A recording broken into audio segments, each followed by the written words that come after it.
Kırgızstan'ın konstitutsiyasında din erkinligi деген nerse var. Elimiz dinin kalagандай karmanganга akızı var. Болгону коомго зыяны тийбесе болду. Эми dinimizin buyruğuna gele turgan bolsok, kızlarыбызга, аялдарыбызга başların, moyunların, köküröktөрүн, колдорун, буттарын жабыштыгы парз. Bütün denezin жабыштыгы парз. Musulman erkek hiç kaçan ayalın, kızın bir жалаңбаш, bayağında denezinin müçölörü görünüp turgan, bilinip turgan giyimlerin giyip bir köçöge çıkışka ruhsat berбейт.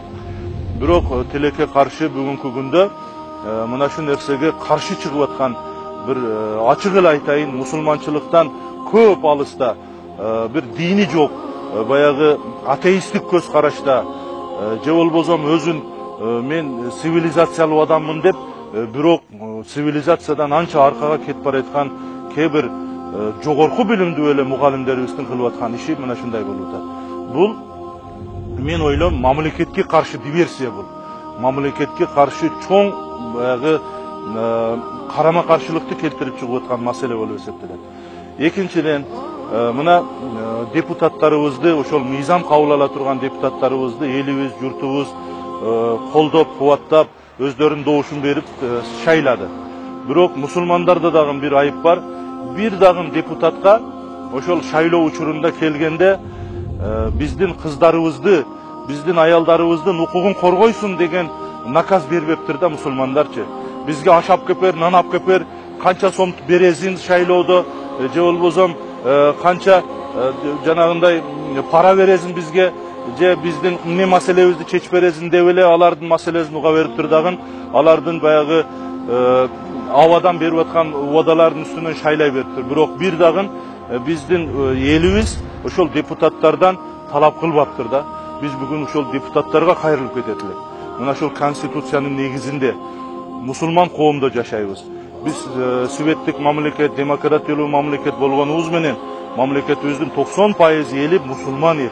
Демек, бул мамлекетте мусулмандардын кызыкчылыгы, мусулмандардын дин тутуу кызыкчылыгы, ар бир жарандын, айрыкча ушул мамлекеттеги кыз келиндердин кызыкчылыгы сакталыш керек.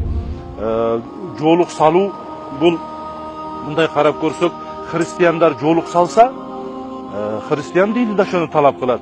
Алардын динин карманып аткан болуп эсептелет. Мусулман кызы, мусулмандын аялы жоолук салса, анда мусулман аял эзилип аткан, мусулман аял кордолуп аткан болуп эсептелет. Еврейлерде дагы ошондой бир дагы дин аялдарды жылаңачтанып жүрүштүккө буйрубайт. Жылаңачтанып жүрүш динсиздик. Шариятыбыз айтат, жоолук салыныштык, денесин жаап кийиништик, бул диндин эле буйругу эмес, бул акылдын иши. Анткени Адам алейхиссалам Аллах Тааланын буйругун аткарбастан ошол жебе деген мөмөнү жеп койгондугу үчүн авраттар ачылып калганда Кудай буйрубай туруп эле өзү денелерин бекиткен.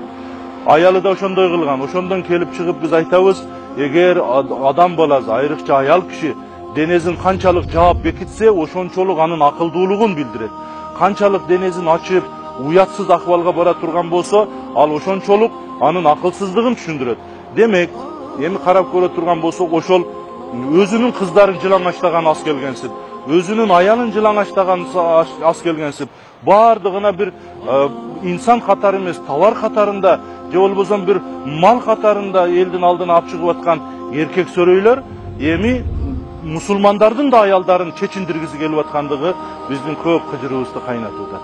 Ошон үчүн мына ушул проблеманы бүгүн президентибизден тартып, жогорку кеңешибиз, өкмөтүбүз, ошол бирин-бири министрлиги бир ойлонуп, анан мусулмандардын пайдасына чечиш керек учур келип калды деп ойлойм. Кыргыз Республикасынын баш мыйзамынан 16-берени эч ким жынысы, расасы, тили, майыптуулугу, этноска таандыгы, туткан дини, курагы, саясий же башка нанымдары, билими, теги, мүлкү же башка абалы, ошондой эле башка жагдайлар боюнча кодолонууга алынышы мүмкүн эмес. 32-берени. Биринчи, ар кимге абийир жана дин тутуу эркиндиги кепилденет. Экинчи, ар ким өз алдынча же башкалар менен бирдикте ар кандай динди тутуу же тутпоо укугуна ээ. Үчүнчү, ар ким диндик жана башка ишенимдерди эркин тандоого жана тутууга укуктуу. Төртүнчү, эч ким өзүнүн диндик жана башка ишенимдерин билдирүүгө же алардан баш тартууга мажбурланууга тийиш эмес.